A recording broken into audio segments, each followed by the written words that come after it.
Some basic vocab is a dominant allele, which is always expressed when present, a recessive allele, which is only expressed when the dominant allele isn't present, a genotype, which is genetic makeup, phenotype, which is physical characteristics, homozygous, two identical alleles in a gene pair, and heterozygous, two different alleles in a gene pair. A basic Punnett square cross would be a monohybrid cross. An example would cross two heterozygous pea plants. The parent gametes would both be a large T and a small t. In this scenario, tall or big T is dominant over the recessive trait of short or little t. When setting up a Punnett square, you must put the two parent gametes on the left and top of the square. You fill in the insides of the square to signify the offspring by taking both of the letters that coordinate with the square, such as big T for the top left-hand corner. This is what your completed monohybrid Punnett square should look like. The genotype ratio would be 1 to 2 to 1, showing how there is only one homozygous big T cross, two heterozygous crosses, and one homozygous little t cross. The phenotypic ratio was 3 to 1, showing how the three pea plant offspring could be tall while one is short. A more complex Punnett square would be the dihybrid cross, where more than one trait is present. An example would be to cross two heterozygous tall black bunnies.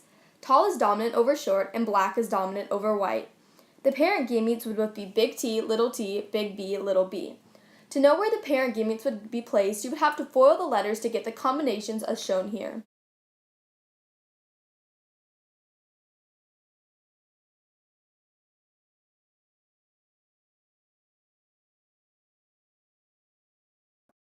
You set up the Punnett square in the same manner, but with 16 panels for this example.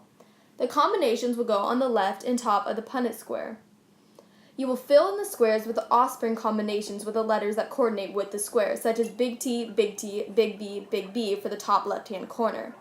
This is what your completed dihybrid Punnett square should look like. The phenotype ratio would be 9 to 3 to 3 to 1, showing the probability of getting 9 black tall bunnies, 3 white tall bunnies, 3 black short bunnies, and 1 white short bunny. Another Punnett square is a sex-linked cross, which is found on the X and Y chromosomes. An example would be to cross a female dog carrier for hemophilia with a male with hemophilia. Hemophilia is a recessive trait carried on the X chromosome. For a female to have hemophilia, both of her X chromosomes will have to contain hemophilia. If only one X chromosome receives the trait, then the female is a carrier. Since males have an X and a Y chromosome, if the one X chromosome contains hemophilia, the male gets the disease. The parent's gametes would be XXH and XHY.